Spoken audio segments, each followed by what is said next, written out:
Banques et assurances doivent opter pour des stratégies plus proactives. C'est que les attentes des clients évoluent avec le numérique. Plus à l'aise avec les nouvelles technologies et technophiles, ils sont aussi devenus plus exigeants en matière d'expérience client. N'oublions pas non plus que la rentabilité des agences est en péril, car la fréquentation des points de vente chute depuis plusieurs années sur fond de surenchérissement des coûts liés à l'inflation réglementaire dans ces deux secteurs. Selon l'étude de Precepta, banques et assureurs se doivent alors de réinventer dès aujourd'hui leur modèle de distribution. Et cela passe par un redimensionnement des réseaux d'agences, devenus au passage protéiformes. Comment faire ? Eh bien d'abord en fermant purement et simplement un certain nombre d'agences afin d'améliorer la rentabilité des réseaux physiques.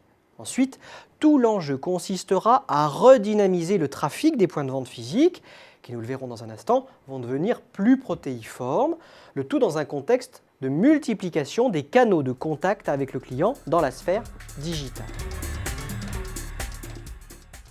La redynamisation des points de vente ne peut pas reposer uniquement sur des stratégies Web to Store. Entendez le fait d'aiguiller le trafic du web vers les agences. Non, il s'agit plutôt de repenser de fond en comble la place des agences au sein de dispositifs de contact qui deviennent peu à peu omnicanaux, c'est-à-dire permettre au client de slalomer, comme bon lui semble, entre la sphère réelle et la sphère digitale. Ce que je veux dire par là, c'est que le client doit pouvoir accéder à une information complète sur les produits et services en ligne, améliorer sa recherche d'informations au sein d'une agence, où les conseillers pourront au passage rassurer le client et ensuite finaliser sa souscription en ligne ou dans un autre point de vente. De fait, la redynamisation des réseaux physiques doit bel et bien s'inscrire dans le cadre de stratégies devenues omnicanales. Et on le devine, de nouveaux usages sont possibles au sein des agences grâce aux dispositifs omnicanaux et à l'utilisation de technologies numériques. L'agence devient potentiellement un lieu de rencontre, se transformant en salle de réunion, de coworking et proposant un accès Internet, et pourquoi pas un lieu de convivialité avec la mise en place d'un espace lounge afin d'entrer dans l'innovation et la modernité. Bref, le succès des agences du futur reposera sans aucun doute sur une expérience renouvelée en adéquation avec les évolutions des attentes des consommateurs.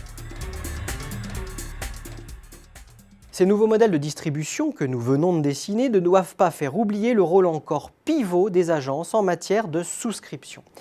Et oui, si Internet s'est imposé comme le premier point de contact et le canal déclencheur de l'achat, les réseaux physiques, eux, concentrent encore près de 96% des souscriptions des banques et assurances. Ainsi, les réseaux physiques de demain joueront un rôle absolument pivot.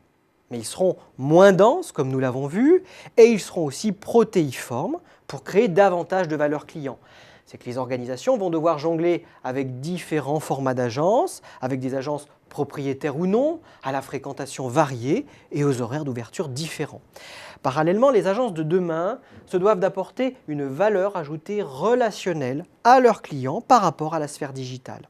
Et dans ce cadre, les nouvelles technologies apportent de nouveaux usages. Outils d'aide à la vente, simulateurs, entretiens en visioconférence avec des spécialistes côte à côte.